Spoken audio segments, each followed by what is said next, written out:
Yes, we do check Facebook after we've had sex. But until you're open with it, until you say, look, I'm a weirdo.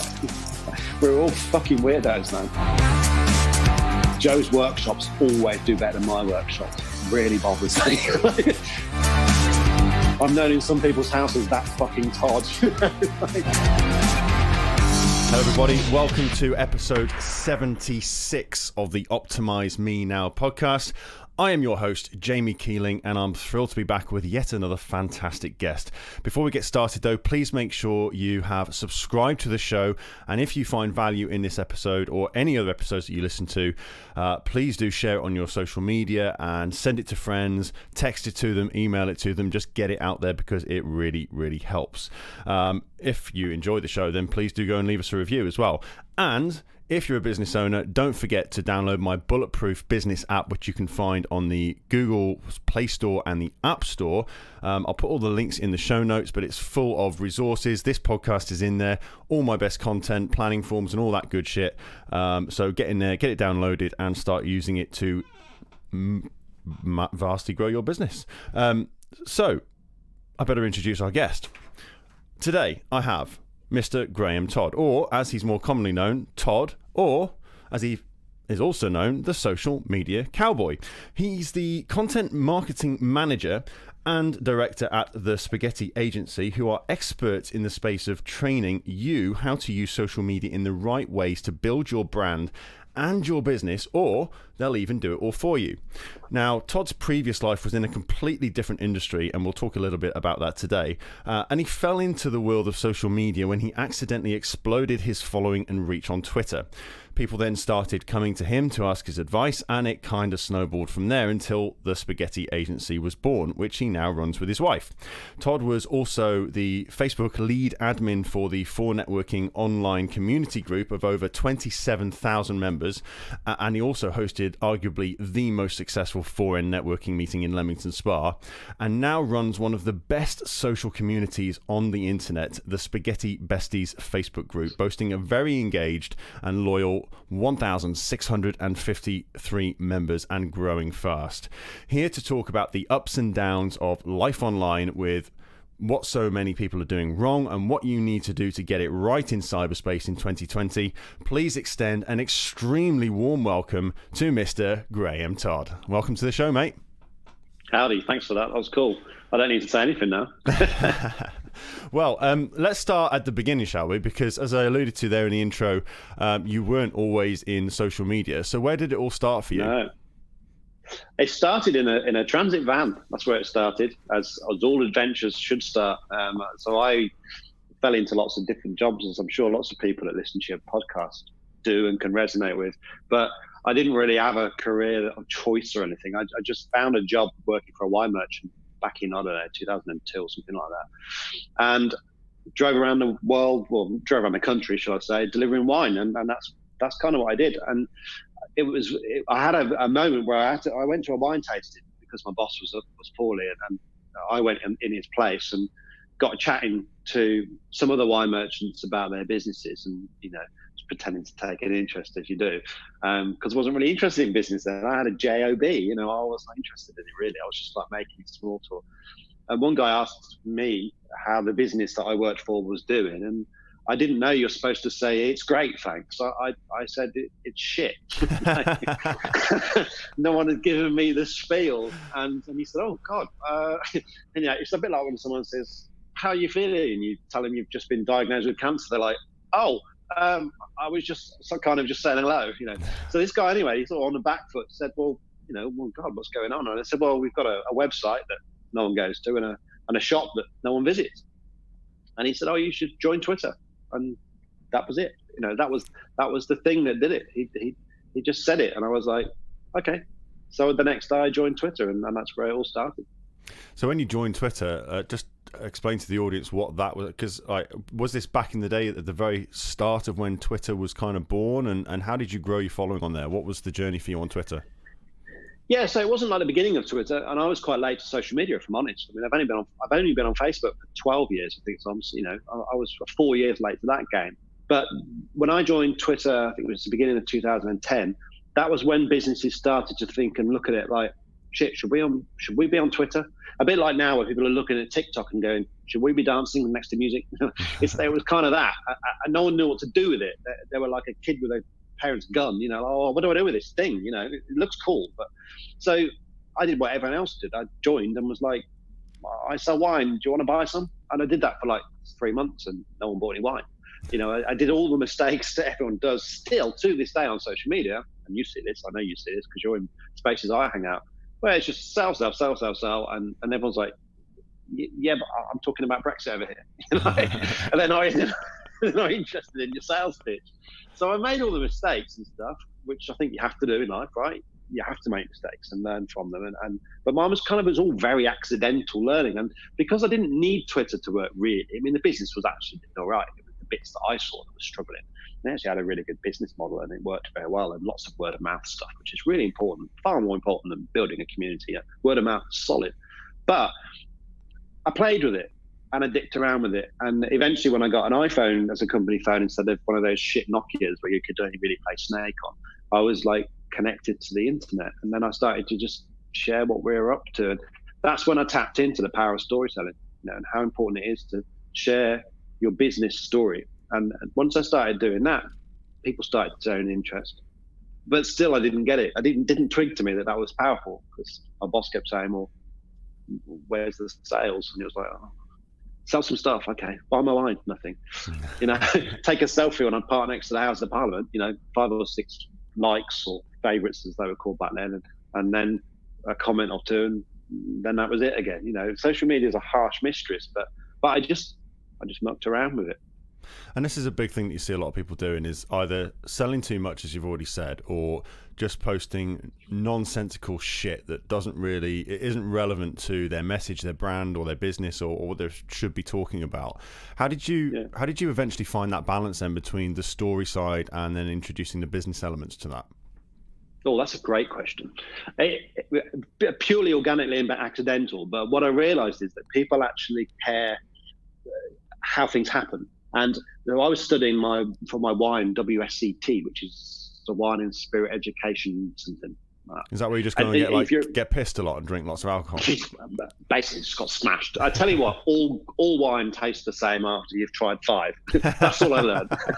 But also what I learned, I take the piss a bit, but what I also learned is that wine has an incredible story, and everything that goes into that wine, much like a business, much like people, makes it, the result better, worse, whatever, and people were fascinated by which side of the mountain the grapes grew on. And I didn't share that on Twitter. What I shared was which side of the road did we drive on? Where were we going?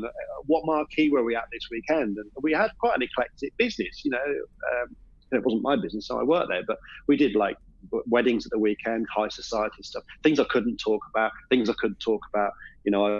got checked by the bomb squad at the Houses of Parliament delivering an 1808 cognac, and I took a selfie and did not like that. And I sort of shared that journey of the small wine merchant driving around Warwickshire where they are still based, and also going to London, going to the docks, and people just liked following this crazy guy in a transit van. He tweeted for a phenomenal amount of times and liked his story. Eventually, it sort of made sense to me when people in New Zealand followed me, and then when they came to the UK, stayed in Warwick, stayed in my customers' B&B, came to our wine warehouse, bought more wine. We had a wine tasting, and they sent out, really, really nice direct mail, which I still think is a good thing to do in this digital age, to their list. Come to our Christmas wine tasting, the big thing, Christmas. And half the people that came to that wine tasting came from Twitter. And that was free. Wow. And they came because they wanted to experience Underwoods. They wanted to experience this wine merchant that they followed on Twitter. And that's when it kind of started to work with me. I was like, this is now quite interesting that a tool, a smartphone, a tiny little iPhone 3, was able to then share the story of a small business, that it resonated not just in the town of Warwick where I'm from, but in New Zealand, in London, Monaco. There was people that followed us all over the place, and it didn't always relate into business, which was the bit I think lots of people get confused. And it related into people being aware of us and wanting to know more about us and wanting to follow us. And we just happened to sell wine. That was the thing. We just happened to sell this thing. And I think if businesses can get that we're such an inquisitive creature. You know, you and I both know what each other do. We look into what each other do. We stalk each other when we're not looking. You know, we're an inquisitive creature, and I think new social media needs to enable people to explore a little bit more. You know, the stalkers of the internet, and that's all I did with Twitter. Is I shared everything. Like we were a very honest, small family-run business. We shared the ups, the downs. When we crashed the van, when we broke the wine, when we drank port at 8 a.m. because we fucking smashed another one. You know, we had fun with stuff. And people liked that. They liked to see that, you know, we weren't a perfect business, because I think too many people do that as well. And one of the things I learned a lot from working with them, some things what not to do, some things what to do. But being honest with your social media, and that's one of the things that people often say to me, so I know it's working, is that they like my honesty and they like my openness. And that's something I tried to, I don't even try now, I just do it, you know, just be myself online. And I think that's a scary thing for businesses to do, certainly big brands, but you know, that's what it's all about. It's real for people, isn't it? Because we all know, like I know I'm not perfect. I see my behind the scenes, and everybody's the same. So if you're looking at a brand who's just putting the good stuff out there, it's almost inauthentic, because you're like, well, I know there's stuff you're fucking up. You know, I know there's things you're not good at. So where's the bits that are missing? And I think you're spot on with that point.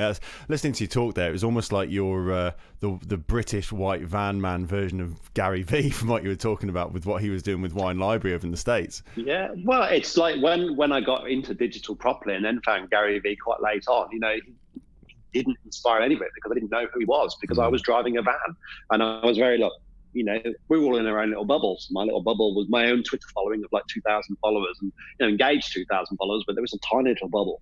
And it wasn't until later that I found Gary Vee in his books and his podcasts, you know, and the Daily Vee, and I've seen him speak in London. We were at the same event, or a similar event. And then I was like, holy crap, the guy was doing Wine Library TV. He was working for a liquor store, as he calls it, and he grew YouTube from there. And you know, I kind of found my thing from the same thing. But it's so similar story, but like completely unrelated in my world, because I didn't find him until later on. That's amazing. So how did you transition then from doing this thing with the van and the wine and working for somebody else to this explosion in what's become Spaghetti Agency today? Oh, it was a total accident. Like, it was a pure accident. I know that there's probably not accidents in the world, because everything you do today is going to affect tomorrow, right? And you know, and the incremental changes that you do are important. You steer the ship a little bit different way, and you'll end on a different island. But with the Twitter thing, what happened was the wine merchant I was working for started to get a little bit of attention, and I started to do things, and I started to help people on Twitter do Twitter, and then we started to sort of be like, oh, we should really help other businesses with this. So we had a meetup, a tweet up. We got people from Twitter to real life, and that was really where it started. So we got about 90 to 100 people from the local area on Twitter. I went on BBC Radio to talk about it, and local stuff and press and things. It all just happened organically. I didn't have any marketing strategy at all. And if I'm honest, I don't really have one now for Spaghetti. It just happens, you know. It comes out of me. I don't know what happens. And this event was cool, and it kind of was another, you know, it was a bit like when I met that guy at the wine tasting, you should join Twitter. When we did tweet ups, it was like, oh, this is cool. We've now got 100 businesses in a room that made it happen. They built a website themselves. They built a brand themselves. They brought their own branded cupcakes. We had our own photographer, our own videographer. They just turned up and did it, and it was really cool. And what happened then was that we then ran another one, and another one, and another one. And we became known as Warwick Tweet Up, and I was the face of that with two of the ladies, Karen and Christy. Karen, who's still a small business owner nearby, she's a photographer, phenomenal photographer. And we ran these events, which cemented that online conversation. So all the time I was dicking around taking selfies with my van and stuff, and talking to other businesses and talking to my customers and vice versa. When we put them in a room, that really cemented it. The website was interesting. It's a guy called Guy, actually, and he built the website, and we had like an online directory for it, which back in 2010 wasn't exactly forward thinking. It was quite normal to do, but everyone had their own online profile, they had their own pictures, and I got into managing the website, and I got into managing the community, and I got into managing meetups and tweetups and networking events, and I just almost got forced into the life that I've got now, really, when I think about it, because I was being paid to drive a van and manage the warehouse and some of the bits. I didn't even get permission to do the marketing. I just started doing it. That's kind of what the business was like. They didn't know they were on Twitter for like the first 3 months. They heard me on the radio. And they were like, what the hell? How did he get on there? And then they said, how much does a tweet cost? And I was like, I don't know how much it costs. But so all of that kind of happened, and we got these tweet ups. And I remember coming back we had meetups as well, and we had like pub crawls and stuff, anything for a drink, right? And we were coming back from one of these pub crawls or going to it. And one of the ladies said, well, where are you going with all this? And I went to the pub. And then she went, no, what's happening with the tweet up? And I said, I don't know. It's just a bit of fun, man. It was a bit of fun. I had, problems in my married life at the time, and it was just a little escape, and it was cool. It was nice to say I'm doing a work thing and actually be around people I've met on Twitter, like internet friends. It was like early day Tinder for some people. There was a lot of connections. Two people got divorced and got together, and myself and Joe eventually as well. It was a powerful thing. But because of that community that we built, it opened up opportunities and built me a network. So as a van driver out my own all day long, I actually had a network of 350 people, but there were 350 very engaged people. So with the meetup, the tweet ups, we were able to raise money for the local air ambulance, but we got PR. And then we got involved in a really big thing, which I think really made me look a bit more than the van driver. So should I talk about that? Because that's go for it. Yeah, big steps. So back in 2012, this was now to keep the timeline going, so you can carry on where I am on my little journey. 2012, there was a local shop in Warwick called Hatton Harding, and they won an award for their shop. It's absolutely stunning. If you're in Warwickshire, you've got to check out Hatton Harding. Little name drop for them. And they won an award. They went out to London to one of these award shows, and they met Mary Porters, who is the big champion of the high street. And my town, just like any town around the UK, has its ups and downs. So they're championing the high street. And I said, look, every town in the UK needs a bit of a boost. So the government got her on board as kind of the front woman for the project to say, look, here's 100K. Pitch your idea of how you're going to improve the high street, and we'll give you 100K. So anyway, they were at this show. They met Mary Porters. And she'd actually checked out some of the people going on their Twitter account. So she checked Hatton Harding's Twitter account and was like, holy crap, look at this conversation in this town. It's incredible. Like all the businesses, the shop, the butcher, the baker, the candlestick maker are all talking to each other on Twitter. And not just that, but they're referring their customers to each other, and they're helping tourists. They've got a local hashtag. This is cool. And she said to them, like, you guys you've got a pitch for this. Like you've got the ingredients already. So they just tweeted like, hey man, like, Mary Porter says we should do a Porter's pilot. And I was like, cool, what's that? Googled it. I was like, wicked. Started a blog, tweeted it, and off we went. No permission, nothing. And then people were like, let's do it. Let's do what Todd says. And they started doing it. And then, of course, a few days later, like the mayor, the MP, the council were like, what the fuck are you doing? What are you doing? Who are you to do this? And I was like, I don't know, but there's now like hundreds of businesses doing it, and they just have to follow us. Like they couldn't not follow what we were doing, because we had, taxpayers, business owners of the town were like, let's do this thing, man, let's do it. And that then really, really accelerated the town of Warwick. I mean, we were on ITV News and all sorts of stuff, and it was cool. The brand of Underwoods was obviously flying it all the time, so I was tweeting as them. But my personal brand, I didn't realize was being created as Todd, this kind of wine merchant, van driving Twitter guy. And it built me up a lot of connections and just taught me loads of stuff about digital that now is just naturally ingrained. But that's kind of where it went to. And then fast forward a few years, I got divorced. Myself and my wife were not getting on at all. Found out some terrible news that I've shared a lot of times, but she was having it away. I'd met someone else anyway. So 2013, I quit everything. I quit my marriage. I quit my village. I quit my job in the summer, and I met Joe on Twitter. We got together, started an agency, and that's where I am right now. So within the space of 6 months, I just threw everything away and started again. Literally everything. Start again, and now I've got 2.5-year-old daughter at home, and an agency, and a team, and a brand, and it's like, wow, that's kind of cool. But I often get asked for small business help. They're like, oh, how did you do it? I'm like, I have no idea. I have no idea how I did it. I just logged onto Twitter one day and started sharing everything that I wanted to share and helped people. I think if there's kind of a secret to life, that it's be yourself and help people. Like you're a human being. Forget the freaking internet. You're a human being. We're one big army, And in the days of voting out of the EU, which is all kind of crazy to me, like we're one big team. And all I ever did every day was try and help people. And that's all I've ever done. Like you mentioned, the foreign community and besties. It's all I ever do. I'm looking to try and connect people all the time. A long answer to that question, but I mean, that's how I did it. That's perfect, and it's a fabulous insight. I mean, I know a lot about your journey, but I didn't know that much, so it's just amazing to hear how you just achieved so much and built stuff up. But the core things I take away from that is you seem like you had a really good time doing it. You had a lot of fun. And the other thing I took away from that was combining the online with the physical. You know, it wasn't just about, and again, I think a lot of people do this where they're just focused on content marketing and just putting stuff out on Facebook or LinkedIn or whatever their chosen platform is, but not actually getting out enough and physically spending time connecting with other human beings, right? And it seems like it was that combination of the two that really accelerated it for you. It is, because, and I always say this to people, you know, they come to the workshops and things that we do, and I'm not a pitcher, so I'm not going to tell you what they are. Don't buy my stuff. But they come and they ask me things, they're like, how do you do this? And like, so look, you can't get around the fact that you're trying to sell to human beings. And human beings, we haven't had the software upgrade yet. We still take that thing called time, and we need to build trust, and we do judge each other, you know. Stop talking about don't judge people. You judge people. It's innate. It's in your mind. So with your digital stuff, you have to remember that you can't just send a link and sell something. You can't just post something and get a return from it. That real life stuff is really powerful. So when I started networking properly, because obviously the tweet ups and stuff, I didn't realize they were called this thing called networking. Like, I've been doing it for years on Twitter in real life.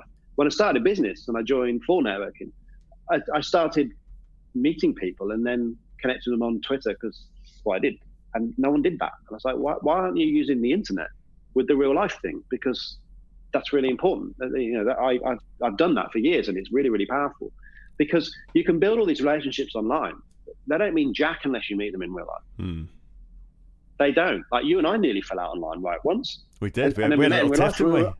Yeah, and then we met in real life. We're like, actually, I really like you, and you give good hugs. Like, why did we fall out on Facebook?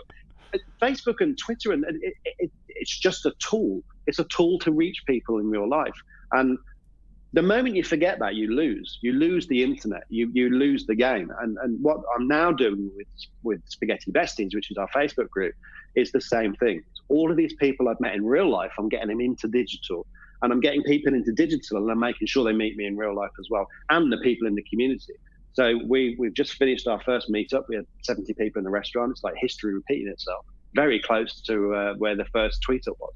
And we've got another one which I'm launching on Sunday. But again, keep them short and tight, 70 people.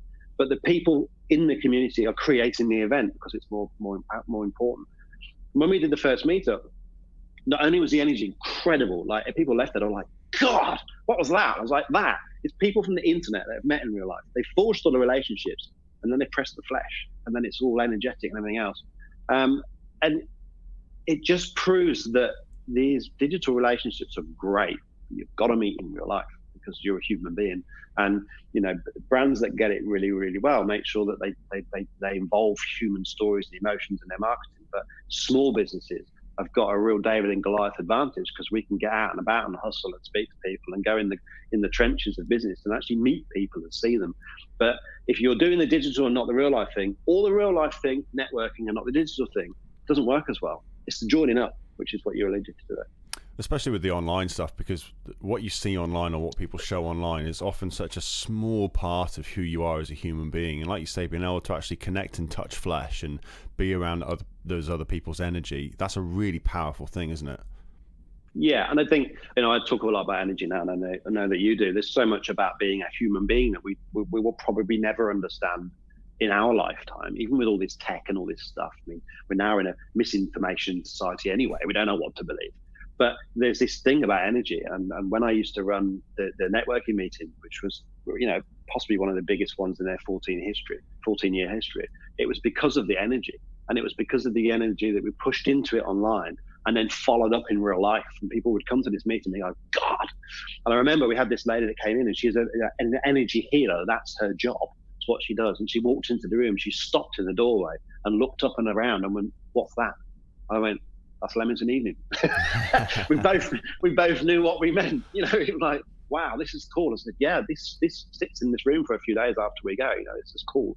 And it's because you've got people Just like I did in my meetup in January, we had people from Ireland, Scotland, Wales, London, Bournemouth, and all the surrounding areas as well, all came together for 2 hours in a restaurant to drink water and chat. It was like, why are you doing this? Because humans need to be together. We're a tribal creature. And I think if you use digital to push it in to make it tribal, and then you take that tribal out and you continue talking online, it's very, very powerful. And that's why I'm starting again, building another community, because I know how cool it is. And I'm not really doing it for my business, if I'm honest. I just really love doing it. And I think if you love doing stuff happens anyway, right? If you love doing something, that emotion, you can probably feel it from the other end of Zoom right now. You know, you can feel the energy of it because we're connected. And I think if you really love doing something, it'll work. It'll work, which is why, you know, you should do what you love and all that kind of stuff. I think that gets misquoted all the time. You've really got to love doing it. You've really got to put that passion and that energy into the things you do. And that's definitely what I did in the van days, and it's absolutely what I'm doing with Spaghetti Agency right now.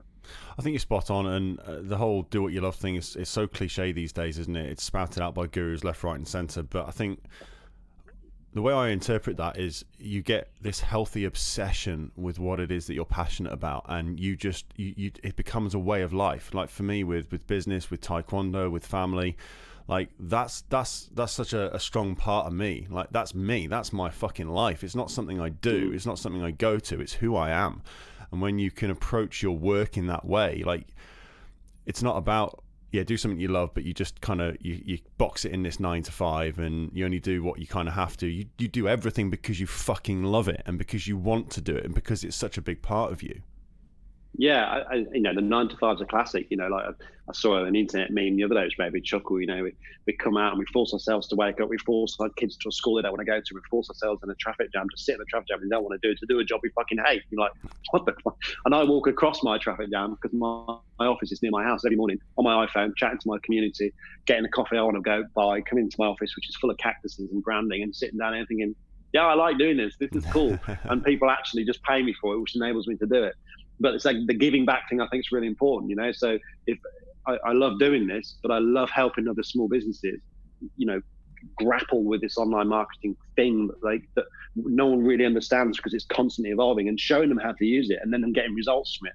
And my payoff for that is, well, you can keep doing this, Todd. The world will keep sending you leads and clients and money, so you can keep doing it. And I think there's a lot about the whole love and energy thing that, you know, you've got to give back. I mean, classic example that springs to mind is Bill Gates. You know, the guy's like worth freaking billions, trillions, and he's trying to like get rid of fucking diseases and stuff. And you're like, now that's giving back.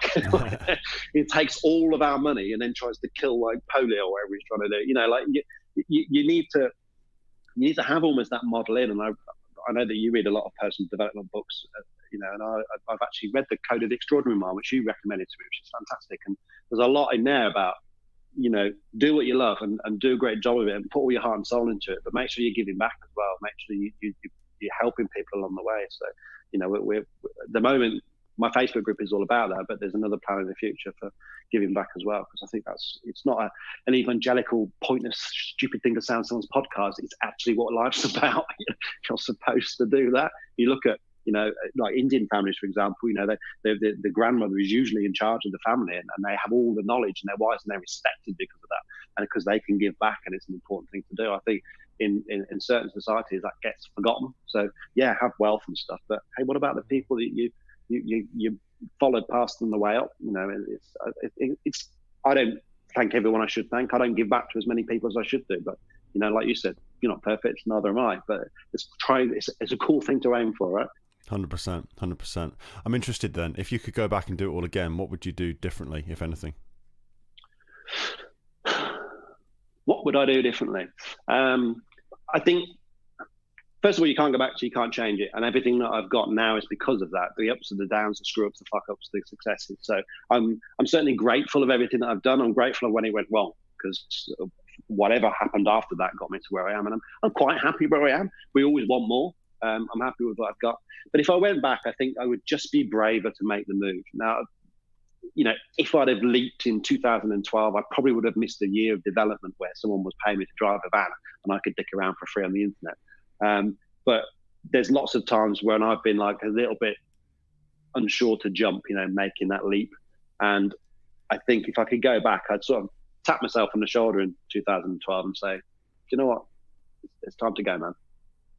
Just fucking do it. Because what I've noticed in business, and certainly since 2013, when I feel like I've sort of changed, it's like a life-defining moment. 2013, like it was 1 minute into New Year's Eve, into New Year's Day, and that was it. I started again, and which is very cliche, right? Take some fucking balls, though, man. Take some balls. Yeah, some balls and a glass of champagne. Or a few. But it's, when you make a decision to do something and you mean it, things come along to help you and enable you to do it. Knowing it isn't enough there, you have to keep doing it. And even though I have proof in my own life it works, I'm still scared to do it. And I think that's my battle in life, is that if I suddenly, I don't know, bought a bank and turned it into an office building, which I really want to do, because how cool would that look with Wild West branding on it? If I bought a bank, I know because of experience, all the business would come in to pay for it. But I'm too scared to do it. And I think back then I was too scared to do it. And right now I'm too scared to do it. So if you ask me this question in 5 years' time, when I have a bank as an office, I'd probably say, just buy the bank, man, because there were loads of banks at that time. And then 5 years later, they all got turned into costs, I think that would be fantastic branding for you. Imagine owning a bank, man. It would just be cool, wouldn't it? You'd have it'd just be so cool. It'd just be such a cool thing to do.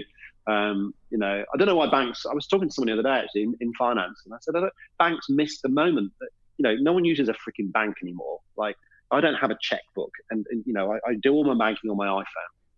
I do all my banking on my iPhone on 4G. I don't go to the bank.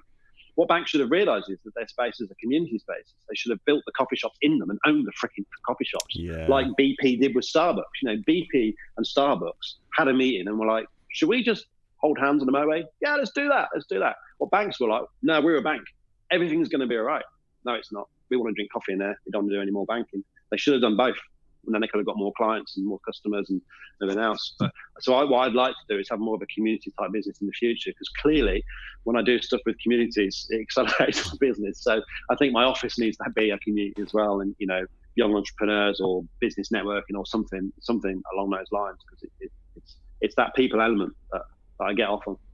It's interesting you talk about fear, and it's one of those things that I think plagues everybody, whether they're in business or not. And fear would definitely be one of those things that held those banks back from and taking that leap and becoming more social and changing their business model. And it's killed a lot of businesses in the past, and getting stuck in their ways, and they're scared of change.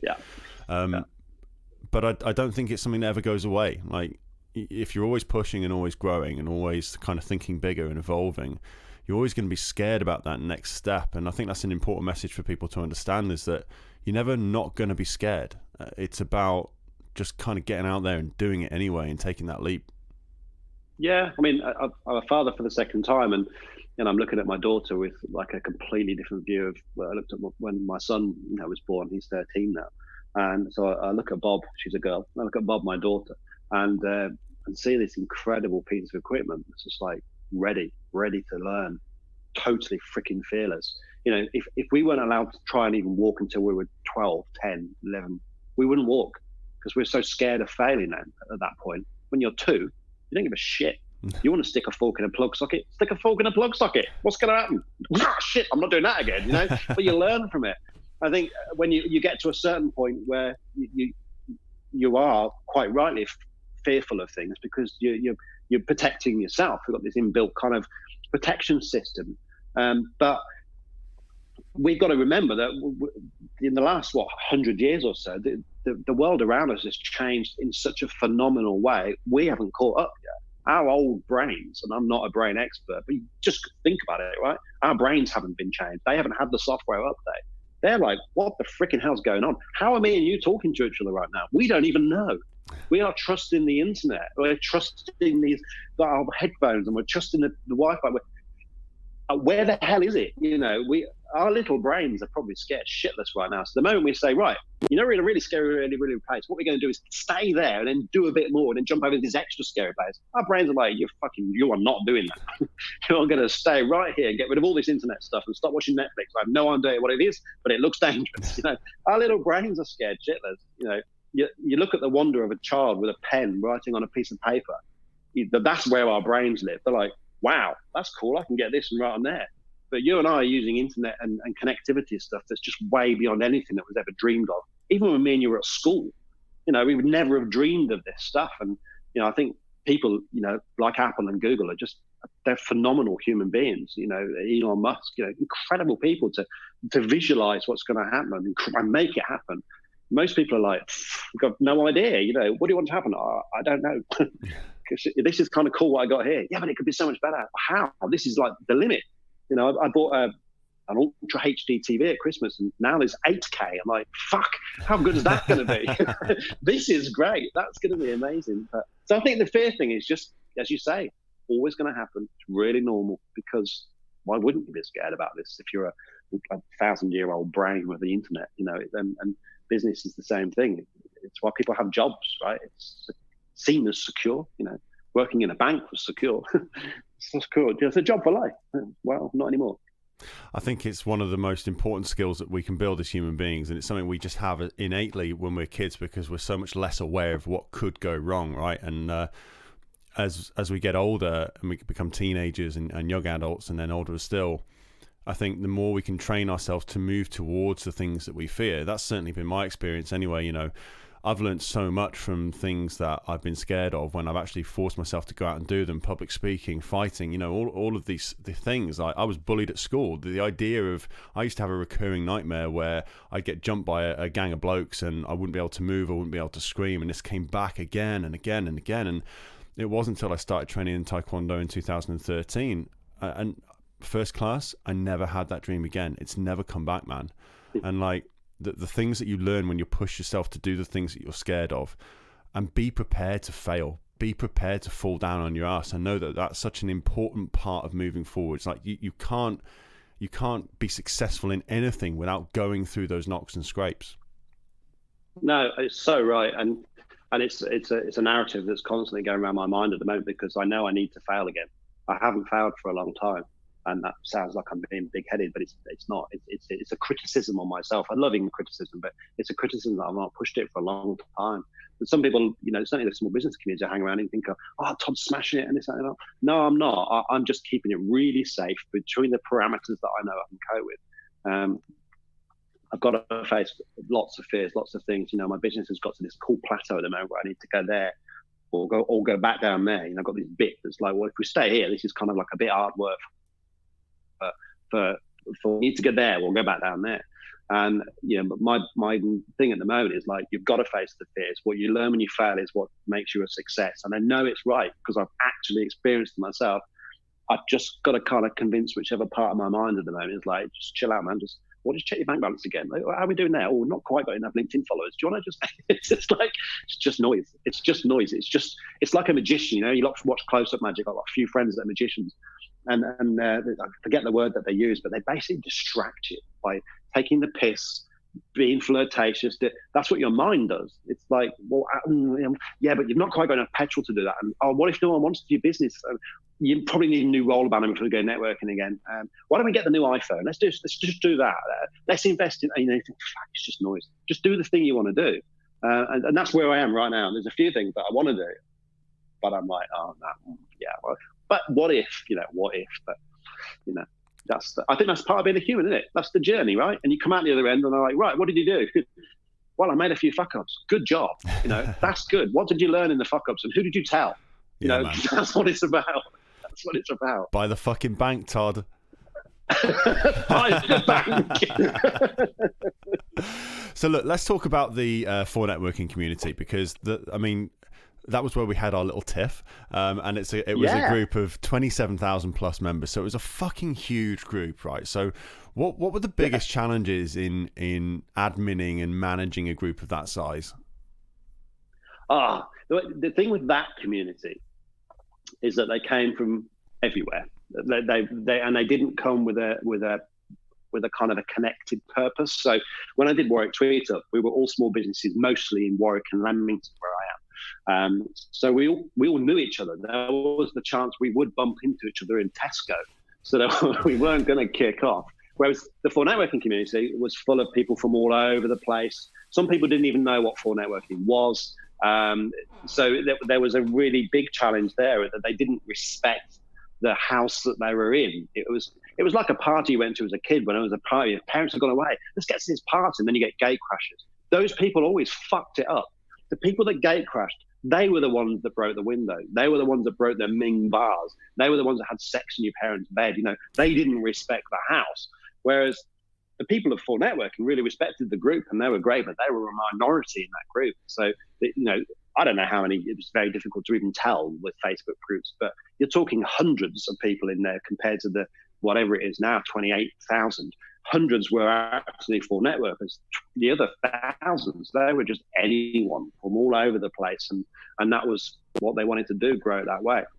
And so that was a challenge, almost daily, of pulling someone into inbox, like telling them off like a kid in a playground. And, there was lots of kickoffs, lots of arguments, and lots of people say, what's this all about? This should be a business community. And it was constantly like, well, it's kind of like the social side.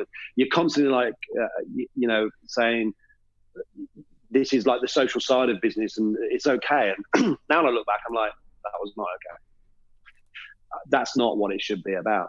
And that's why I eventually left last year, and stepped down from it all. So it's like, I don't want to do this. This isn't what I'm about. What I'm actually about is running a community of people that care about each other, support each other, and actually give a crap. And they're there for a purpose, and our sole purpose, not spamming links to their website, joining in kickoffs about racism and politics and freaking Brexit and shouting at each other. There was racist abuse in there. It was just awful. And at one point, it was not moderated at all. It was like you didn't need to take anything out. Just leave it all there. They'll all help it. They'll all moderate each other. And I was like, that ain't my brand. So it was about 2 weeks into Best. I mean, Best is 5 years old, but back in like November last year, I moved from the foreign community. I said, well, it's not my thing anymore. Left it. I'm not in there anymore.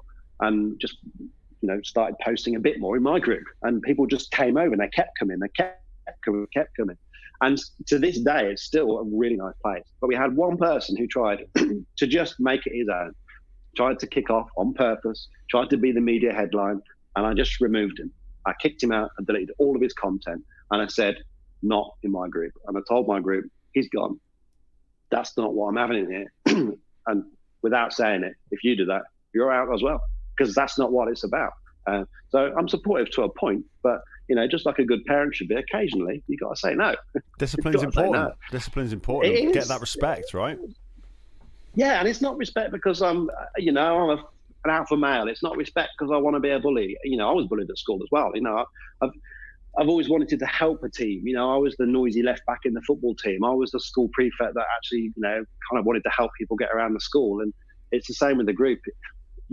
It's a shame, but on Facebook, you can get that one knobhead that kind of drives the community in the group. And so, yeah, the foreign community was interesting. I mean, it's a good space. I had some great times in foreign, but it's not for me now. And I think, again, what would you change? Nothing. I learned a hell of a lot of stuff from that. And a lot of what I apply now to my own group and will hopefully continue to apply was learned from what I did, not from what they were doing, but what I did that worked for me. And it was interesting when I sort of stepped away from it and said, I posted on Facebook to say I wasn't going to be part of it anymore and put my reasons out there why. And then that was it. I've never said anything about it ever since on my own content, really. Occasionally I get asked it in interviews and stuff, but I just went into my own group and started posting, and it was interesting to see how many people missed my content. So followed me. I was like, that's weird. Why would you miss someone's content? But it was that energy thing. It was that following. They were like, no, we liked what you were doing there. And now I do it in my group. It's not because they want my posts. It's not because they want my videos. It's that they want the group and the energy that's in there that I kind of created in little pockets in there. And that's cool, man. That's what I've always wanted to do. So I look back at my life and I've always done stuff like that. And it's nice now that I've been given the opportunity and permission to do that in a Facebook group, and long may it continue. Yeah, and I was one of those people who, when all of that kind of stuff happened and you moved and started focusing more on the spaghetti besties, I was like, right, well, I want a piece of that because, in a lot of ways you were, I think for me and for a lot of the other people in that group, you were the face of for networking online, and backed up by the presence that you had with your networking meeting at Leamington Spa. It was just, I only came once, but like you said, the energy in the room there was just phenomenal, and you really managed to capture that in the content and the stuff that you were doing in the group online as well.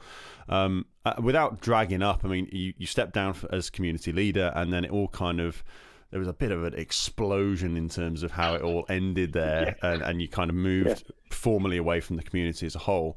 I'm curious, how do you feel about that and how all that went down now that there's been some time elapsed and it's kind of in the past? What are your reflections on all of that? Zero regrets, really. And as I say, without meaning to drag it all up, but you asked, but I didn't like the way it was going. I had more of an understanding of it than most people, certainly just even from the Facebook side of things, and the way that my content was treated in there, which was my post when I left one Sunday afternoon, to say, look, if they're gonna treat me like some kind of just spammer, when I created the group and was one of the most engaged people, not just online but offline, how are they going to treat you?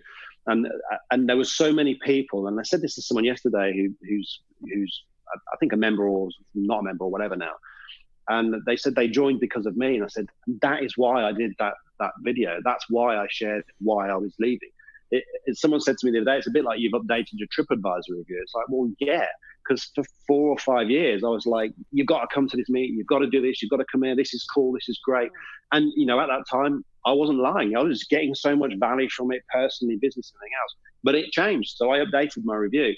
But I did it because I'm just a noisy person, and I tell people what I'm up to, and people use the software that I'm using, they use the stuff, and they use the close people that I use. They want to know where I'm going, and they chose the networks I was going to. And I wanted to make sure that people didn't not waste their time, because I don't think you can really waste time. You always learn. But I didn't want people to invest and put all their eggs in the basket that I felt was broken and had holes in it. So, I'm sure full networking is great still right now for people, but it wasn't for me. And if people are going to do things based on my view and my opinion, I want it to be the right view and opinion and the up-to-date one.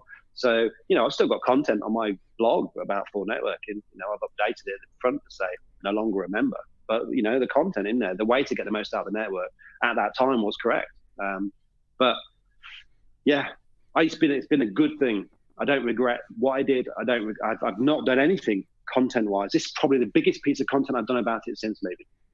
I don't regret any of it, because it's been great for me and for my community and for me and Joe and my team. And it's just been a cool thing. I think in life you do have to be brave, and lots of people said that was brave. And I was like, well, I wasn't really, had a few beers and went on Facebook Live. I just told people what I felt. But I guess looking back, it was kind of a brave thing to do. But the ripple effect from it was really interesting to me, and it kind of showed that you can make a difference. I wasn't even trying to do anything other than say, this is why I'm not doing anymore. But the ripple effect from it was crazy.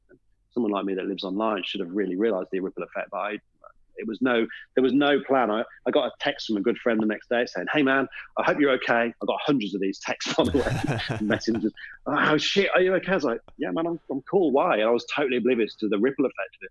And one of my friends, I'll say his name because him, Kirk, texted and said, hey man, I hope you're okay. He said, I don't know what strategy you've got behind this, but I hope it works out for you. And at that point I was like, strategy? Dude, what do you mean? Should I have a strategy for this? I had no idea what I was doing. I just, wanted to vent, and I exploded, and I think it was very cathartic, really. And it is what it is. Hey, my business is doing better, my group's doing better, my people that I love are doing better, my daughter's better. You look after your own little bubble and what you can influence. So yeah, no, it's been good. I wouldn't say I regret any of it. Could I have done stuff slightly differently? Probably, but I'm all right with it. The video's still on my Facebook. It's like I don't delete stuff from my Facebook, because you can't delete stuff from history. It's there. It happened, and we are where we are. I love that about you, man. And I remember that Facebook Live. I was one of the ones who tuned in, and I think it was probably it was your most attended Facebook Live at the time, wasn't it? Is it still? I think it probably is, yeah. I had 100 people at one point, so I'm by no means a viral marketer. I'm not Gary Vee. But yeah, I had 100 people. That's more than Rob Moore even. Yeah, well, yeah. It was because it's because it was real. It was because it wasn't for any benefit other than content. It was a pure raw moment. It was peak viewing time, 10:30. When you look back at it, you're like, why did that video, as an analyst, why did that video do so well? It had every element for a piece of content to do well. It had history. It had a 4-year lead up to it. It was at the right time. It was on Facebook Live. It was on my personal profile. It was public. It was a story that had already broken. When you look back on it, yeah, I'm sure people look back and go, he meant to do that. Look at his group. No, it just was like the tweet up days. It was purely organic, accidental Todd just doing what he does. And I've done lots of that where fuck alls happen. You just never heard about it because nothing happened. So yeah, no, it's still my most attended Facebook Live. Damn it, I need to fix that. You've cemented that now. I need to sort that out. That's not going to be my most attended Facebook Live. But like you say, it worked really well for you, and you felt in the moment that was what you needed to do. It felt right. You followed your gut, and everything worked out. I think your Spaghetti Besties group at the time was sitting around, what was it, 700, 800 members, something like that. Yeah, it wasn't even a Facebook group really. It was a Facebook group, digitally, but it wasn't really what you'd think of as a group. It used to be for my clients. Used to be then a few friends came in, a couple of networking things, and we sort of opened it up a little bit. This will be the top of our sales funnel. It was like 3 years ago, and just never really did anything with it. And I thought, shit, I've got this burning desire to create content and put it on Facebook. I don't know why. People might look at me and think I'm weird. I'm addicted to the internet, but I have this desire to share my knowledge of digital marketing. Again, it sounds evangelical. I just want to do it, man. I wake up and I'm like, I've got to share this thing I thought about. Where am I going to do it now? Because I've actually banned myself from going in there. I've digitally burned the bridge. So I started posting it in my group, and it was all for the right reasons. And it's like double the size of that. And it'll never be as big as that community that I left, because I don't want it to be like that. I'll happily have 26,500 cool people, but I won't have 2,000 cool people and 25,000 assholes. It's not really what I'm about. I want to know everyone that's in there. I want to know them intimately. I want to meet them.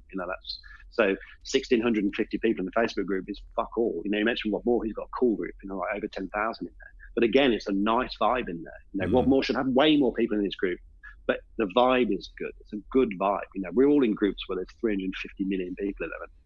There's just nothing. There's no community in there. Again, I don't know, probably harks back to where we all come from, small tribes. Maybe that's what we should be doing. But so yeah, no, it's been good. It's definitely been good for me, but it wasn't planned, for the record. I think it's important though to the distinction you make there between the numbers and the engagement, because engagement's really where it's at. That's where the real value is, right? It's okay having a group of 60,000 people, but if they're all knobs or they're completely disengaged, what's the fucking point? Yeah, exactly. And it's like with my group, and occasionally I'll share the stats in my group to my community just to say to them, like, you guys are doing a cool thing. And, I think at the moment the group stands at 45,000 interactions in the past 28 days, which is not a lot for a big group, but it's actually more than most big groups from a small community of 1,600. Because when people post in there, people give a shit and they comment and they reply. And I'm nurturing them in there to say, look, when people are new, talk to them, help them. You were new once. At once, you were the first person to post in the group and you sucked as well. So every single time someone joins my group and they post, I comment and I tag people in that would be interested and get them talking to this person, buddy them up, And I kind of nurture my group. I share lots of videos and advice in there about how to get the most out of our Facebook groups. So I did one yesterday and people are like, it's such great value. Thank you very much. Ultimately, what I'm doing is to help them build a better group for themselves. It just happens to be ours. I want to see it grow like that because I know how powerful they can be to people, but not when you just got loads of knobs. There's people just spamming it with their, their pyramid schemes or their Bitcoin scams, and they're like, yeah, that's cool, man, but you won't get anywhere here. What you really want to do is share some value and advice and stuff and things, and help each other out. And so the engagement is where it's at. You post investors. If you've spent the time commenting on other people's stuff, because that's the way the algorithm works, then people will see your stuff. But I'm there to sort of mentor them, if you like, say, look, that's a cool thing you're trying to sell there, but what you want to do is spend 3 weeks giving a shit to other people and then post the cool thing, and then people will give a shit. Yeah, so it's not about just creating your own content and dropping that in a group and fucking off. It's about taking a genuine interest in what everybody else is doing and saying and interacting in a meaningful way with that. So I think absolutely. We've talked a lot about this anyway, but to summarize then, what advice would you give to people around growing Facebook groups? Like if they want to start a group, if they want to grow a group, how would you, like, bullet point, what should they be thinking about and how should they approach it? The number one thing you should do is make sure that it's full of valuable stuff. And the second thing really is try and niche it to something. So big business communities struggle because there's just so much different stuff in there. And their niche becomes small businesses, which is like, well, all big businesses. Like you mentioned Rob Moore's. I mean, it's a property niche, right? It's more about property. And then you niche into construction. It's a niche. But you've got to give all the time. Gary Vee talks about give, ask, jab, right hook. Facebook groups, if you run a Facebook group, first and foremost, you've got to lead that group. You've got to drive the way that group operates.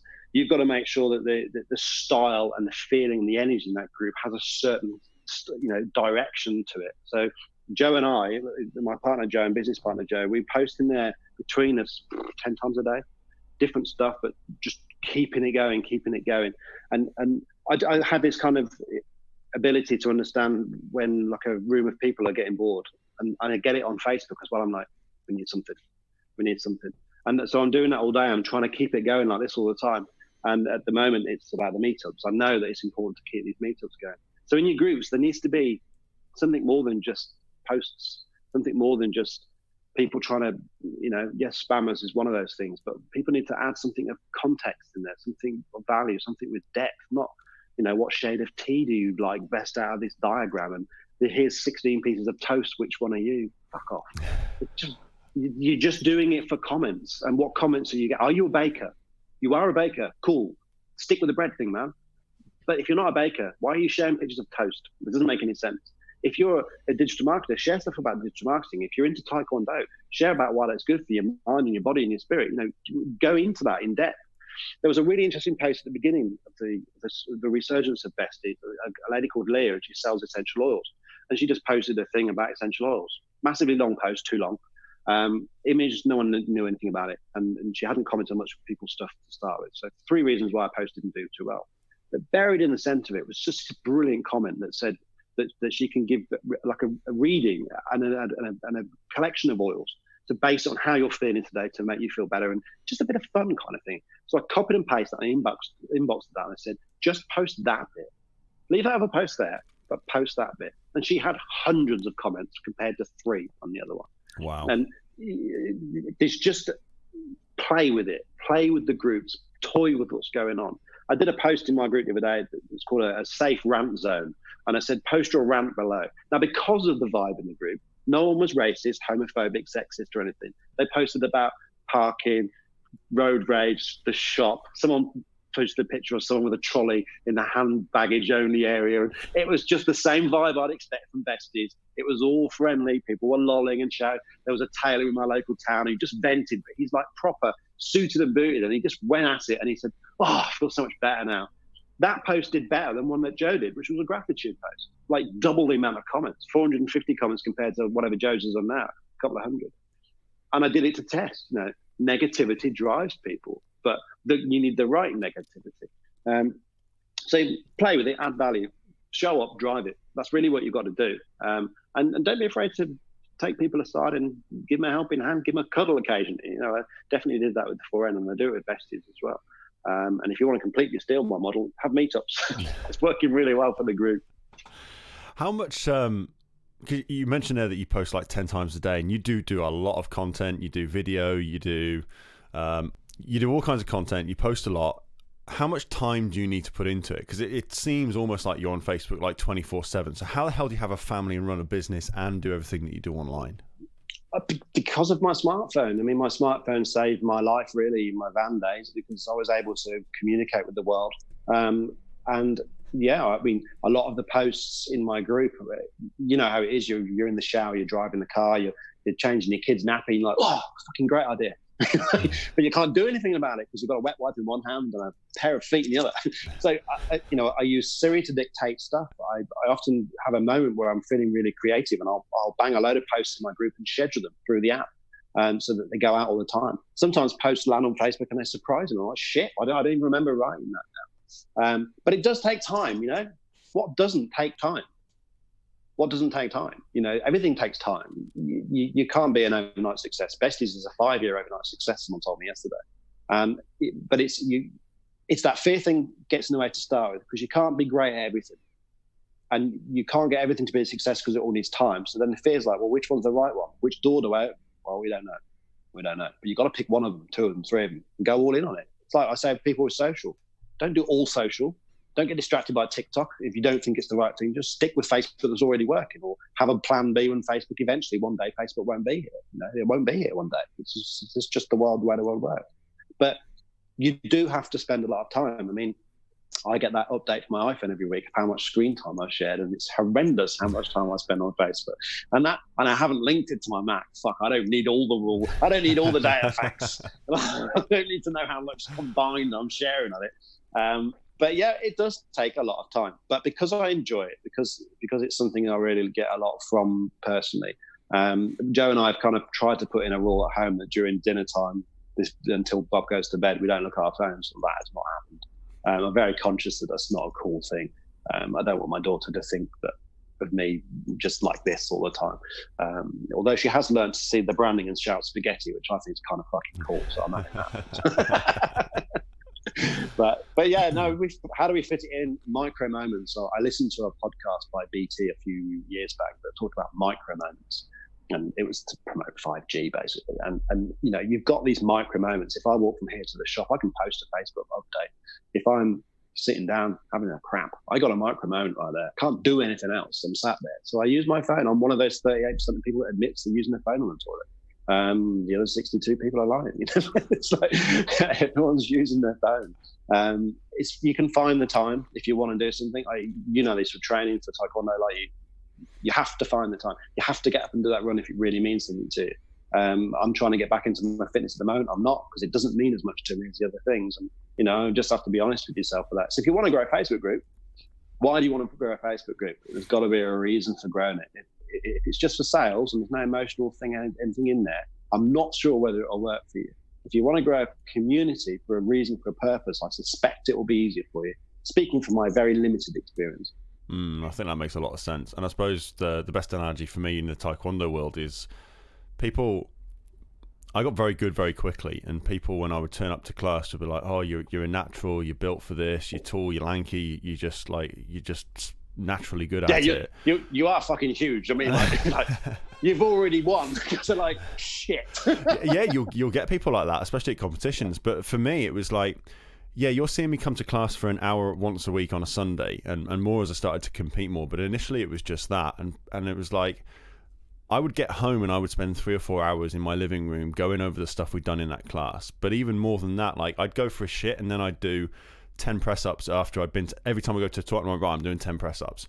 Or I'll stand in meetings and I'll stand in the parallel ready stance and practice my foot positions and stuff like that. It's like literally every single second that I could squeeze something in, if I was just standing there or doing something where I could add something that supported that and helped me grow in that area in, I would just do it. And I suppose it's the same what you're saying there about utilizing those micro moments when it comes to Facebook, social media, and everything with your business. Is the more I suppose it comes back to that healthy obsession, right? The more you're obsessed with it and the more it's a way of life, the easier that becomes.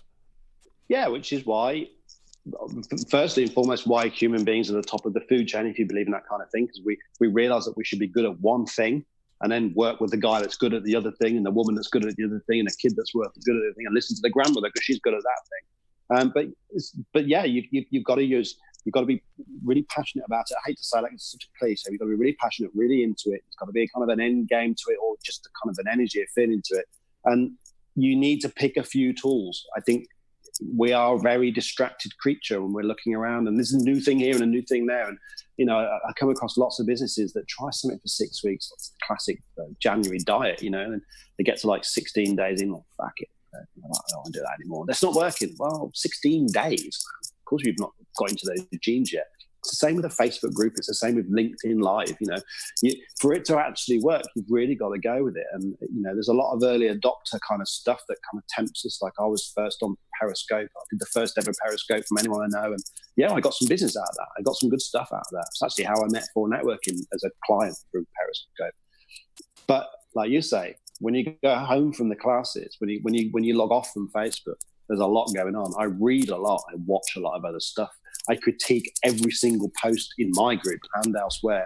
Why has that worked? Why has that not worked? It's interesting. Wonder why that didn't get any comments. Is he not connected that many people? Was this the wrong time?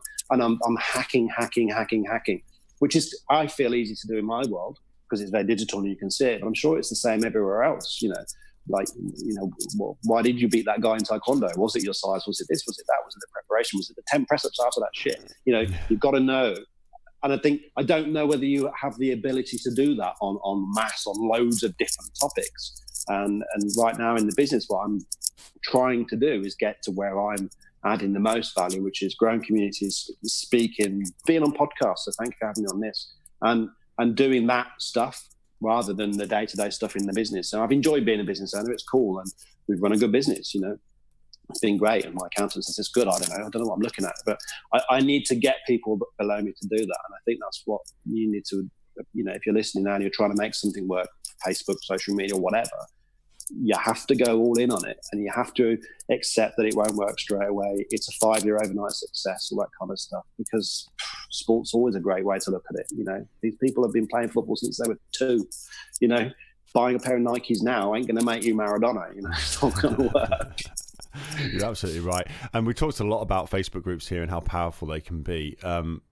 But there's also Facebook pages, and there's lots of different things online. So what's the value in terms of how you're concerned with the difference between a Facebook page, a group? Like, what should people be focusing on? Well, this year, certainly with Facebook, and for the past couple of years, really, groups. When I ran the full networking community, I was allowed to be in a group called the Power Admins, UK Power Admins, and the amount of investment Facebook are putting into their groups. We've seen this recently with units and learning modules. So you don't need a webinar platform anymore. You can run a completely paid thing through Facebook. It's against the terms and conditions, but like Rob Moore's got a paid group. They're looking towards those kind of things. So groups, there's a lot of investment going on in there, massively so. LinkedIn are screwing up their game with groups. LinkedIn get groups, all of a sudden it's like, that's a different game, because LinkedIn's a powerful platform now for building a personal brand. So if you're a LinkedIn user, start playing around with this kind of 6 degrees of separation, otherwise known as first, seconds, and thirds on LinkedIn. Start connecting with the people you need to be connected with, and your circle of influence will it learns, and it starts sending more and more people to you. More and more people start seeing the stuff. LinkedIn is more viral than Facebook ever was, from my memory. You post it on LinkedIn and a third sees it. Like, how the fuck have you seen it? You're connected to someone that's not connected to someone, and it's like, how does that work? But the LinkedIn, and Gary Vee goes on about it all the time, but get in on LinkedIn. It's a really, really powerful channel. But again, just use the same stuff that works elsewhere. Add value, add a load of value, show up, give a crap about other people's stuff. There's a girl I follow on LinkedIn called Rebecca Pay. Check her out on LinkedIn. She posts every single day. She gets hundreds of comments. And I'm like, how do you get hundreds of comments? Because this is what I do. I'm fascinated. But how do you get hundreds of comments? It's just really easy. She said, I post every day. I said, yeah, it's not that, though, is it? It's not that. What else do you do? Okay, she said, well, I spend the next hour of posting, talking to everyone else on their stuff. So on LinkedIn, you've got to be involved. You have to be involved with your connections. You can't just connect with people and then post and expect to get it. And that is what most people do. It's what I still kind of currently do on LinkedIn, is they think you just build 30,000 connections, which is the maximum, and post shit viral. No. You are rewarded for being part of that community. The same in Facebook groups. If you look at the other side of Facebook business pages are still a given. Get a business page, but do not use a free page. They're the same thing, right? You get a page, but you've got to use Facebook advertising. It's so cheap. We're running a campaign for a rugby team at the moment, quite a big company. I can't tell you that because I've signed an NDA, which is kind of cool. But we're selling tickets, and we've currently spent 18 quid, and we've sold like £200 worth of tickets. Like, you want return on investment.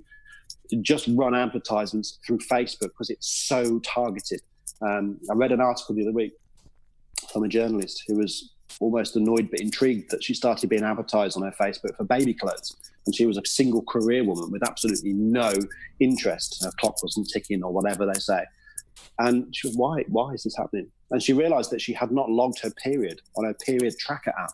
And the data from that app had shared it to a source that people buy from. Facebook had then worked out that she was pregnant because she'd not said she'd had a period. So then she got advertising. How targeted do you want to be? Wow, that's fucking insane. I got goosebumps sharing that story. But you think about it, it's what's happening all the time. We're all in a bubble. I shared this in Joe's workshop yesterday. Even your Google search is completely focused around what you do, the device you've got, where you are. So if you look at Facebook advertising, you want to reach parents with a 2-year-old in Coventry, you go for it, man. You can do that right away. You want to reach parents with a 2-year-old in Coventry that have also got an interest in Audi cars and they shop at Aldi, you can do that too. It's a really powerful channel. Your Facebook adverts should be on point. Otherwise, the advertisers are pissing money at the wall. So get good at Facebook ads. I spent £10,000 getting good at it, spending money on them, but I've generated a lot of business out of it. So, between really my main channels are LinkedIn, Facebook groups, and Facebook pages. That for me is where it's at. But your personal profile on Facebook, forget the whole I only connect with friends thing bullshit. Use it as a networking tool. Go networking and connect with people on Facebook and post your life on there and some of your business stuff on there. Let people know the real you. That ultimately, there is no B2B, B2C, B2X, Y, Z. It's people to people. This is what we do. We buy from other people. And if they can get to know who you are, they'll buy from you. So I've got clients in my besties group, clients that shouldn't be in my besties group because they're a big company. I'm like, why are you in there? They're like, I just like to see what everyone's doing. I'm like, shit, she had a selfie from the toilet the other day. and you're still a client. It's like, but, people are buying into who you are. I think one of the things I've always done with my social is just unapologetically be myself. I think I have a bit of the brain missing where nothing in there stops it coming onto my phone. Like, do you really want to post that? That bit's missing. But what that's done is enable me to never really screw up because we mentioned that 4N video I did. But I've got no regrets from that because I'm always myself and I'm always okay with it. Very rarely do I look back and think, shit, I shouldn't have done that. It's very, very rare for me to do that. It's hand on heart. I can say that. Very, very rare. And I'm happy that every single thing I post on the internet is okay.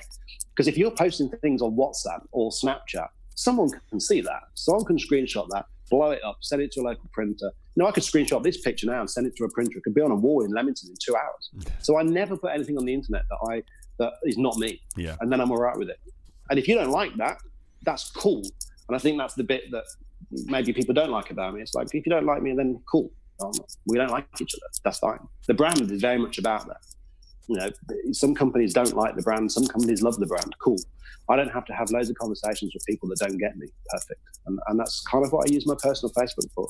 You can't be all things to all men though, right? You can't be friends with everybody. Not everybody's going to like you. And I think the sooner you accept that. I remember having a moment when I was 15 in school where somebody said something to me, and I was always kind of the outcast, bullied, as I mentioned. Someone said something to me about how other people in the school in my year perceived me and what their opinion was of me. And I was like, people actually like give enough of a shit to have an opinion about me? That's really interesting. But I always accepted from a very early age that there was going to be, well, I always said it's probably not these ratios, but I always thought, well, like 50% of the people out there are going to think I'm a dick. 50% of the people out there are going to think I'm the best thing since sliced bread. So just be fucking me, because whoever I am, that's always going to be the same split. So I might as well just be me and be happy with who I am and know that I'm being true and authentic to myself. And then I can live life and be cool with that. And I experienced that with the Twitter days. I just became me on Twitter and alienated my wife and attracted Joe. Made a whole new pool of friends, and my school friends, they all disappeared over the years. Although 3 of them came to my meetup the other week. That was so cool. But you're right. I think if you turn the volume up on yourself and you be more of who you are, you will attract more people and get rid of people at the same time. And it kind of bothers me that we're in this PC world where you can't upset people and stuff, because that stops people being themselves. Well, I can't say that, it'll upset someone. Or I can't toot at that person who just made a massive mistake on the road because that'll upset them. And fucking, if you want to do that, then do that. Don't hurt people on purpose. But if you are that way inclined and you are that type of person, you want to talk about Scientology or veganism, then talk about Scientology and veganism. Talk about these things that you're passionate about, because then you'll attract people who are interested in those two topics, and then you'll have more people who are interested in what you're interested in, and then you'll be able to do more things about that thing that you're interested in. All the time that you hide behind the stuff that you're about, the things that you love, and the things that you do, you're missing an opportunity for someone to notice that you're into that. And that they're into that. And, I'm a big believer in mindfulness and the law of attraction and lots of other things around it, like energy and things. And I don't talk about it that much, so I don't have many friends that talk to me about it. The moment I mention something on Facebook, they're in your inbox. Oh, my God, you're like woke as well. I'm like, I'm not woke. I'm not woke. I just don't believe in the Daily Mail and the government. I am interested in what's going on here. Why is it that when I think of someone, they text me? What is that? What is that thing? I'm interested in it because it kind of looks cool. But until you're open with it, until you say, look, I'm a weirdo. We're all fucking weirdos, man. But until you say, hey, I'm a weirdo. Here's my kind of weird. Do you want to be weird with me, or do you want to just avoid me and cross the street? I don't think that's a bad thing. I love that. I've got to ask, being in business with your wife, how do you survive? What's that like? How do you not kill each other? And do you compete on the content you put between you on Facebook? Firstly, not my wife yet. Wife to be? No, not even that. No, I'm not even allowed to propose to her. I think it might be a little game we're playing, but anyway, that's not for now. Can't believe I just said that, but I did it, so I said that. Don't edit it out, it's fine. But it's really tough, but it's really amazing at the same time. So yes, we do check Facebook after we've had sex. Yes, we do talk about business emails before we say hello to our daughter on occasion, although that's really difficult with a 2-year-old. Here's a sheep. Thanks, Bob. It's great. But I feel really blessed to be able to work with Joe because we're in love and we are doing what we love. It sounds really fluffy and shitty, but I don't care. It's true. And that's enabled us to build a cool thing. And we've created this from nothing, and it's been amazing. Yes, it's tough because when you have financial meetings, you got to separate home finances and business finances, but they're kind of the same thing. And you've got to separate the fact that you're in love with the fact that you're business partners. This is kind of black and white, but lots of emotion in the business. This is definitely emotional, but there still needs to be some things that are kind of black and white. It's really difficult because you don't leave the office. I mean, I never leave my office anyway because it's always in my back pocket. It's always there. But we are always talking about the business all the time because we love it. But there is no off switch to it. But the bonus to that is when I used to come home from driving a van and talk to my wife about this thing I did on Twitter, and she gave no shits whatsoever and basically said I was a loser. That was horrible. At least now when I say to Joe, I found this cool email software, she's at least slightly interested in my sad geekiness because it's going to benefit her and it's going to make her life easier, and she'll come up with ideas and I'll come up with ideas. And yeah, it's a double-edged sword, I think, is the best way of answering that question. It is tough, and I meet other people that work with their partners and I'm like, so how is it for you? And it's always the same thing. It's like, yeah, it's tough because we never switch off. Yeah, it's tough because we fall out at work, and then when we go home, we're the same people. It's like going home with the person you fell out with in a council. Like, fuck, do you live here now? Yeah, you can't escape it. It's like kids that can't escape bullying now because of smartphones. But it's still, I think the pros outweigh the cons massively because. Joe's amazing. I always say this, but I wouldn't be sat here right now if it wasn't for Joe. She chose the office, the brand. She helped me quit my job. She did everything. She was the one that said, "Yes, you can do it. I believe in you. Yes, you can do it. I believe in you." And she said it yesterday, and she says it in all different ways, and lots of it's subliminal. But she believes in me, and I think that's important to have. I do feel sorry for people that have a job that go home and their partners don't care or don't understand what they're doing. I used to go networking and. People would go back from networking meetings to get their car or whatever, or drop their car off, and their partners would be like, "Did you get any business?" And they didn't understand that wasn't all that business networking was about.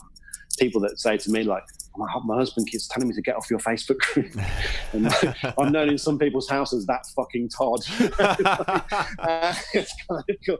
We did an online training thing last year called the Summer Camp, and people took their laptops on holiday to do my training on holiday by the pool.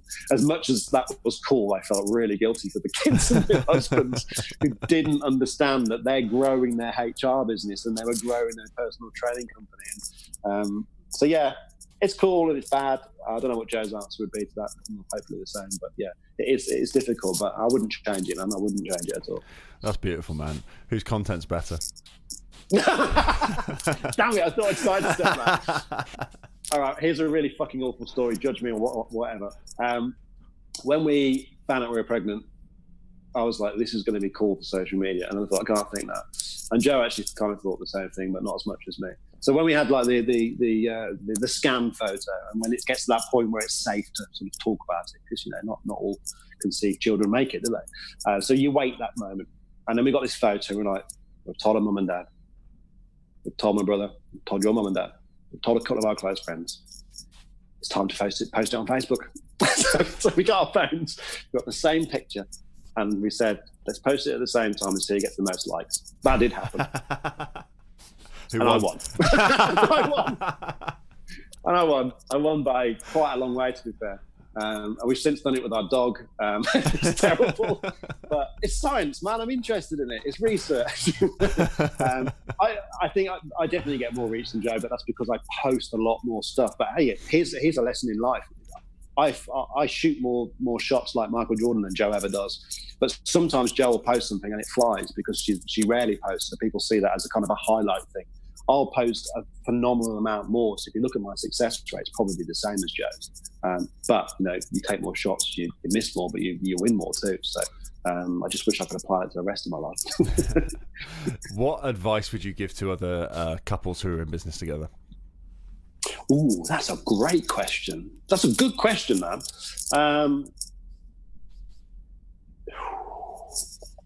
What advice would I give? There are times when you've got to park your emotions. Like you need almost a room or a code word where you're like, we've got to talk about the quarterly finances, or we've got to talk about rebranding, or we're going to have to take your service off the website because it's not doing as well as my service. Joe's workshops always do better than my workshops. It really bothers me. Sometimes you've got to be like, look, healthy competition's okay. Debates are okay. But try not to take it home to the kitchen, the bathroom, the bedroom, whatever, because that's when it gets tough. You need to break away from business at some point. You need to have times when you don't do it. Joe and I don't work at the weekend. Like people think I'm a workaholic. I do not work at the weekend. I don't do any. I very, very, very rarely reply to emails at the weekend. If I have had a busy week, last night I was still on the sofa at 11 o'clock. I had like Amazon Prime on and Joe was in bed and Bob was in bed. I just thought I'd just catch up. But most of the time I'm like, I'm not going to work at home. I just need that thing. Like in the van driving days, something I really learned was when I finished my day, the van was empty and I'd park the van up. Sometimes that was on my drive, but that was it. I didn't go in and then start worrying about it until the later days when I built the tweets and stuff. So if you're building a business with someone that you're with, you're going to have to lead a double life a little bit. It will absolutely merge, and that's okay. Because your business is feeding your home and filling your fridge, as a guy I met at networking once said. But you have to have that kind of agreement that enough's enough and a safe space. And ours, I think, is the weekend. The weekend we're like, you know what, let's just try not to do that. But yeah, when I'm cooking, we're talking about Facebook. It's happening. I even did an Instagram once or Periscope or something whilst I was cooking, and she was like, "What are you doing?" I'm creating content. That's brilliant advice, mate. Look, thank you so much for your time. This has been so much fun. I've got one more question for you though. Go on, then. What is the secret sauce to your fucking amazing man hugs? The best man hugs I've ever fucking had, man. I know what it is. It's an energy thing. It is. It's like, we were meant to meet. It won't be just this content we've created here. There'll be other things. And, this is really kind of woo-woo stuff. But, there are people in life you're supposed to meet. And when you do meet, you know that you were supposed to meet them. And I've met hundreds of people where I've done that. And, someone's just called me before this to sponsor my next meetup, and I met him years ago. And I've always thought he's an interesting guy, not in the way that we connected, but that's why it's an energy thing. You and I were supposed to meet. And I think if you've had a connection with someone, even in your shop, right, and you think, that was interesting, explore the shit out of that. Because it's not a mistake. It's not a mistake. There's plenty of people you meet in life, you're like, I fucking never want to meet them again. But when we hugged, I think we had a little bit of history. We were like, let's hug this shit out, man. And we're also quite alike, right? Yeah, I think we've got a lot of things. We've been nodding away. I mean, you listen to the podcast, you can't see it, but we've been nodding away everything we've been saying. Like we just sat there like the fucking Churchill dog. Because, we're kind of in line with a lot of things. We'll disagree on a lot of things, but we're in line with it. So I think there's a lot of that comes to it. So, yeah, a long answer to a simple question, but that's why, man. It's a good hug. A good hug. We need another hug soon. Absolutely. I've got to get over and see you sometime soon, man. Listen, I fucking appreciate the shit out of you. This has been really, really cool. You've added lots of value for the audience as well, and I'm sure they're really going to enjoy this. The final thing I've got to do is throw it over to you. Tell people about your courses, your business, what's coming up, and just promote the shit out of what you do, because it's fucking amazing, mate. Oh, thanks, man. Well, there's only two places you need to look, really. Just Google Spaghetti Agency. You'll find my website. It's kind of cool. You should look at it. Let it sit on your laptop for a little bit of time. You'll see stuff move. It's kind of fun. And then go on Facebook and just find Spaghetti Besties. That's really the best place to sort of get to know me, really. It's a cool group. If you've got a small business, big business, large business, even if you haven't got a business, check out Spaghetti Besties. It's really cool. It's good fun. And if you need any help, just give me a shout. And you've got another meetup coming up as well, haven't you? If you want to just give people the details for that, and some courses coming up. You've got a Facebook ads course coming up. Yeah, I got a Facebook ads course on the 27th. Again, that's on the website. The next meetup is on the 15th of May. Depending on when this podcast goes out, it'll already be sold out. Tickets go live this Sunday at 7 p.m. and they'll sell out in 24 hours. 70 tickets will go straight away. So it depends when it goes out, but there will be more. So just check out the Besties group. Everything goes in there. And on my website, there is a sign up to our emails. And it's not spammy. It's just cool stuff, and you'll get to know what we're about. And if you don't like me, unsubscribe, because that's kind of my thing to like. Right?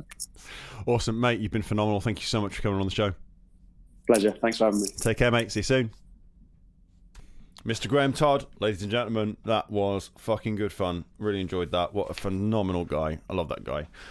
If you ever get a chance to go and meet Todd, make sure you get a hug off him, because, like I said, best man hugs ever.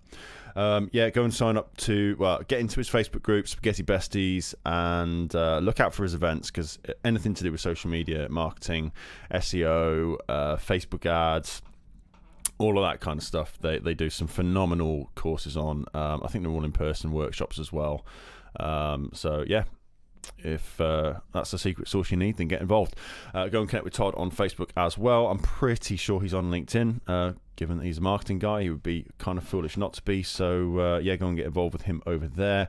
The next podcast is with Mr. John Lamerton. He's going to be coming on next week talking about the amazing power of daily habits and routines to supercharge every aspect of life. I'm going to be interviewing him on Valentine's Day, actually, and that will be out for you about 5 weeks from then. So, look out for that one. And listen, once again, if you have enjoyed the podcast today, because I certainly have, please do go and subscribe to the show if you haven't already. Leave us a review. Tell us what you thought. Tell us how much you love it. Tell us who you love as well. Let me know which guests you really enjoyed, because it's always good having phenomenal, fantastic guests back, and I think Todd will definitely be one of those. So leave us a review, get subscribed, and share the episode as well. When this gets released on social media, when I post it across social media, when you see it drop into your inbox, either through my Bulletproof app or through iTunes, then share it, guys. Get it far and wide, because this is all designed to help people live better lives, have better businesses, and just be phenomenal, and just get inspired and motivated to do great things. And Todd is definitely one of those people. So get subscribed, get reviewing, get sharing it, and get the Bulletproof business app downloaded as well. As I said, if you're a business owner in construction or otherwise, I've got a new thing that I'm launching as well at the moment. So I've got the Construction Business Mastermind, which is going out, is starting. So it's an in-person mastermind meetup that's launching at the end of February, but that will already have been and gone. So we're going to be meeting every 6 weeks. If you're interested in finding out more about that, and you have a construction business and you're based, the mastermind is going to be held in Chester. So really, I mean, if you don't mind traveling, you can come from all over, but really the kind of catchment area is going to be Manchester, Liverpool, Birmingham, Chester, Wrexham, that kind of zone. So if you're a construction business owner in that geographical space, then hit me up, give me a shout. You can reach me on jamie@optimizemenow.com, or just go and connect with me on Facebook or LinkedIn and pop me a message on there. It's only £250 a month, so it's nice and affordable. It's a full day of business, construction business masterminding, development. You get access to me for the full day. I deliver all the sessions. I've got guest speakers coming in. You get a sexy lunch as well, and you get to network with other cool business owners in the space. So it's all good. The other thing that I'm launching which is quite close to my heart, is the Bulletproof Mini-Mastermind. Now, this one is just £60 a month, and it's monthly meetups, half-day monthly meetups, and it's aimed at startups, mumpreneurs, small early stage businesses who are kind of sub 50k in turnover. It's basically aimed at bringing masterminding and high quality business advice and support to the people who more often than not are priced out of the market or end up paying thousands of pounds, silly amounts of money, putting stuff on credit cards that they can't afford to get access to bigger masterminds or courses or gurus, mentors and coaches, and not get results, no accountability.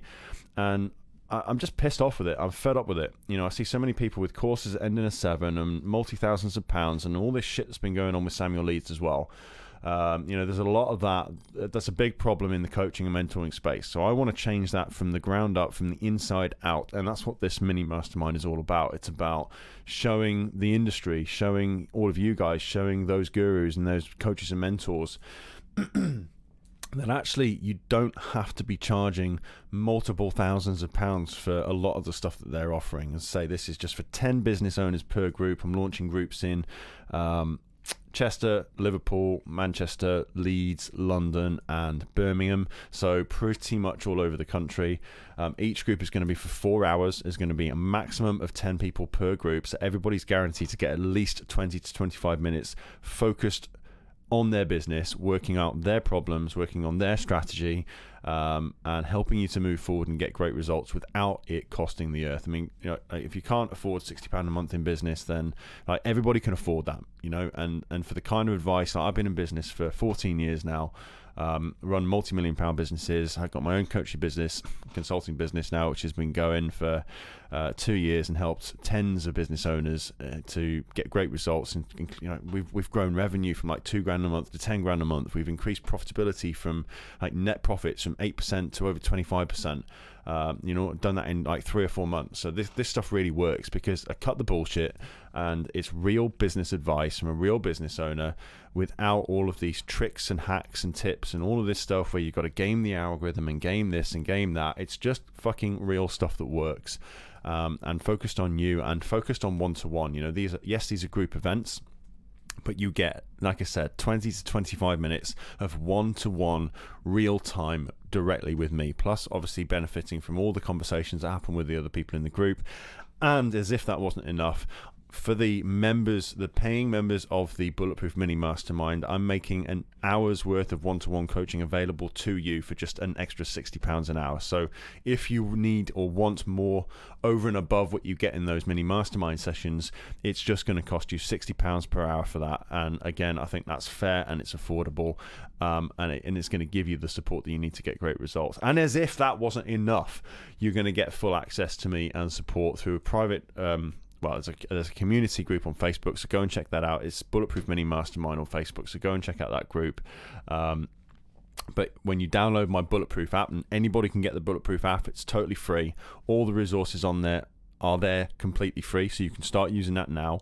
But there will be a private mini mastermind client area, a group on there, and those people will get priority access to me, so that in between those sessions you're getting that full advice and support as well. Any problems, any issues, any questions, you drop me a message through there. I'll know that you're a paying client of one of those mini masterminds, and you will get priority response on anything that you need, or any questions you've got, any advice you need. I want to show that we can do this better. I want to show that the industry can be better. I want to show that people like me care, because there are consultants, coaches, trainers, mentors out there who do fucking care, who do know what they're talking about, and who want to make a difference. And the cool thing about this for me is that whereas at the moment I'm getting out to tens of people with my higher ticket stuff, my one-to-one, this is going to allow me to get out to literally hundreds of business owners. And I love that. That's cool, because that's why I got into this in the first place, is to really make a difference and make an impact for lots of people in business. And hey, look, you know, I know that a lot of you who join that mini mastermind, you're going to get fantastic results. Your businesses are going to grow. You're going to then, it's going to be a no-brainer for you to book onto the higher level masterminds, the full day masterminds, and come and work with me one-to-one for full days as well. So it makes good business sense, as well as making good sense in terms of allowing me to get out there and help more people. So go and check that out, Bulletproof Mini Mastermind on Facebook. If you're interested in registering for one of the mini mastermind sessions, just get into that group, pop me a message, drop me an email, jamie@optimizeme.com, and I'll get your space booked. We're launching Birmingham and Chester. I think Birmingham Chester is launching on the 4th of March, and Birmingham is launching on the 5th of March. So they're the first 2 groups to launch that I've got numbers for already. Interest has been absolutely phenomenal. I've been blown away by the response I've had to the post I put out about this. So you can go and register your interest in the Facebook group. There's cool content in there already. And otherwise, just pop me a message, drop me an email, and we'll get things sorted. So that's it for today, ladies and gentlemen. Thank you so much for tuning in, for downloading, for subscribing, reviewing the show. I fucking love you. It's why I do this. And until next time, stay optimized.